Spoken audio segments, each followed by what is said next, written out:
The Nintendo 2DS/3DS was Nintendo's last really full handheld that was designed to be only a handheld.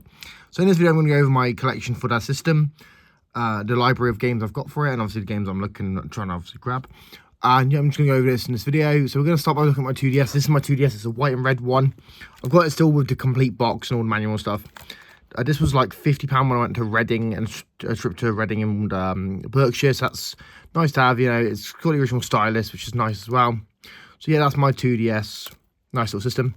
Like I said, me and my friends used to joke about this being a doorstop back in the day when I saw my friend have one in college. But yeah, I will say if you're British, you'll know that the college system in the UK is different to America. In America, when you say college, people mean university. But in the UK, when you mean college, you mean literally like education until you're 18, and then between 16 and 18, and then obviously you go to university after that. So first game, and these games are a bit sticky. We have Lego Chima Laval's Journey. I'll be honest, I bought this as a joke because I saw it in a Scott the Woz video, and I know Scott the Woz made a joke about it, and I thought, okay, I'm going to buy that. It was £4. Why not? Lego Chima Laval's Journey. I mean, it's Lego Chima. Lego Chima was like a dead Lego theme when it came out. Like, it was supposed to replace Ninjago, and it just didn't really work out. Then we have this bad boy, Mario Sports Superstars.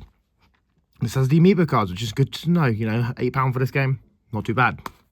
I will say these games though, these sports games, do feel like they could have been fleshed out a little bit more than we have. Arcade Classics 3D. This is just a bunch of like mobile game crap that they crammed on a cartridge and charged money for. I'm not a fan of that. Like they make it seem like it's arcade classics, but then like the classics are like, well, let me see. Classics include Pop It Up and Blocks. So Tetris and Zuma. Then we have Goosebumps the game. Goosebumps obviously being an iconic series of children's books, obviously being horror focused but not being too scary. There was like a TV show in the 90s, there's a TV show on Disney Plus that they cancelled after 2 seasons, because of course they did, because it's Disney. So I'm a little bit annoyed about Disney for doing that, because I thought the new Goosebumps was kind of good, and then like they just cancelled after 2 seasons. Like, come on boys, like let's go, we really doing this again? And now they're doing like AI slop stuff on there, so I'm like, come on boys and girls, who's running Disney at this point? Is it a businessman or is it an entertainment? Then we have Driver Renegade 3. This is the last Driver game, and it's a bad one. I mean, after Driver San Francisco, there wasn't really much for the Driver series to go, but they still made more Driver games, and this one was the last one they did, and it was just terrible. Then we have this one's kind of a messy case, because obviously this is a, you know, CEX for you. So this is Lego Movie, the video game. It sure is a Lego Movie. It sure is a video game based on a Lego Movie. That's what I can tell you for a fact. I bet it for like 10 minutes and I just stopped. Then we have Yoshi's New Island. I mean, this was kind of a weird one, bringing back Yoshi's Island after so long. Like, Yoshi's Island, like, I'm not even sure Yoshi's got like a brand new Yoshi's Island since this game. Like, I know on the Switch there's Yoshi's, I think it's Yoshi's Woolly World or Yoshi's Craft or something like that. But yeah, that's just kind of weird that they never continue the Yoshi's Island series. Because Yoshi's Island was clearly, you know, it was clearly the follow-up to Mario. Because the first Yoshi's Island was Super Mario World 2. Yoshi's Island, which is kind of weird. He didn't even play as Mario in that game. It was kind of weird. Then we have Lego Star Wars Force Awakens. I'll be honest, of the Disney era Star Wars movies, Force Awakens ain't that bad. Like, it's probably, I'd probably rank it like out of 5 they've released so far at the time of making this video. I'd probably say it's the 3rd best. You know, after Rogue One and Solo. Solo was just forgettable. So was Force Awakens, to be fair, but I liked Solo more because it kind of gave you a bit more of the lore of Han Solo. But yeah, that's a Lego game based on the first movie, and also it's got some levels based on Return of the Jedi, which is the 6th Star Wars film, even though it was the 3rd one released. So then we have Pilot Wings Resort. This being a launch title for the 3DS was just kind of like, what the hell, man? Like, they just wanted full price for this game, and it's just like, it's Pilot Wings. It could have easily been eShop there. And so same with this one, Steel Diver. Not a bad game, but like after 20 minutes, you kind of already beat it. You're kind of already done. So I don't know why these were like full price games at the launch of the 3DS. Then we have Lego Ninjago Nindroids. I remember playing a bootlegged version of this game on like some Flash website back in the day. But Lego Ninjago was always a big thing for me growing up. And Lego Ninjago obviously being a series that, you know, I watched until it got to the Sky Pirates seasons, and then I just kind of fell off it, because I think by that time I was a lot older. Because Ninjago started in 2011, 2012. So I would have been around, what, 8 or 9 when it started airing. So already getting a bit to the older side when it comes to Child. And then obviously I watched it till, Sky Pirates, which was what, 6 seasons of it, you know. So it's not bad. It's kind of mediocre. Then we have Lego City Undercover: The Chase Begins, a prequel game to the Lego City Undercover game, which sure, I mean, it's all right. It's not bad. It's also my only game in my 3DS collection, which has a Nintendo Selects logo on it.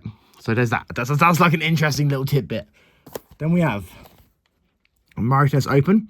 I have a bunch of Mario games that are just Mario sports games, just for some reason, because I don't know, the idea of playing an overweight Italian plumber and playing tennis against a dinosaur, that's just funny to me. I don't take that too seriously. Then we have Adventure Time, Phil and Jake Investigate. I was more of a fan of Regular Show. I will say that now. During Cartoon Network's revival era, I was more of a Regular Show guy. Just saying. So then we have these ones. These are all my Pokemon games on the 3DS, which make up a majority of my collection. So we have Pokemon Moon, which I also have Pokemon Sun somewhere. It's somewhere in the stack. Then we have Detective Pikachu. This one's not too bad. I just kind of wish that they kind of did more of it, and it didn't release, a year after the Switch was already on the market. Then we have Super Pokemon Rumble. This game apparently was free.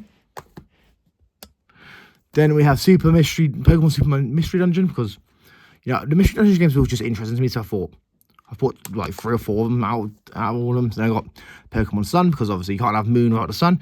But I wish they did Pokemon Stars, which was apparently supposed to be a game that was supposed to exist, but it never came into existence. So very disappointed by that. We have Pokemon X and Pokemon Y, because this is how I look my spellings. Then we have Pokemon Art Academy, which is the last game in my 3DS collection. So obviously it's a pretty small collection of 3DS games. It's not like insanely massive. I've put it on camera. I have 1, 2, 3, 4, 5, 7. I'll do the math. 1, 2, 3, 4, 8, 9, 10, 11, 12, 13, 14, 15, 17, 18, 23 3DS games. But I will be looking at expanding that. There are some other games I'm looking at on the 3DS. I'm also looking at trying to get a new 3DS, just because I think it's going to be kind of interesting having different versions of the hardware, because I know 2DS can't play certain games, because obviously they work better in 3D, or they're like new 3DS exclusive. So I'm going to be looking at that. But yeah, my current collection, I have 23 Nintendo 3DS games. So that's 2DS games. I have a 2DS in red and white, which I've never seen before in the UK. I thought it was like a limited edition in like certain like US stores and stuff. But yeah, that's my collection, and I'll just put this image here. There we go. Anyway, guys, if you're new, make sure you subscribe, you like, you follow, all that sort of stuff. I'm trying to hit 1 billion subscribers. Anyone help, greatly appreciated with that. So if you want to, drop me a subscribe and a like and whatever, please do. I've been EC, I'm signing out. Peace.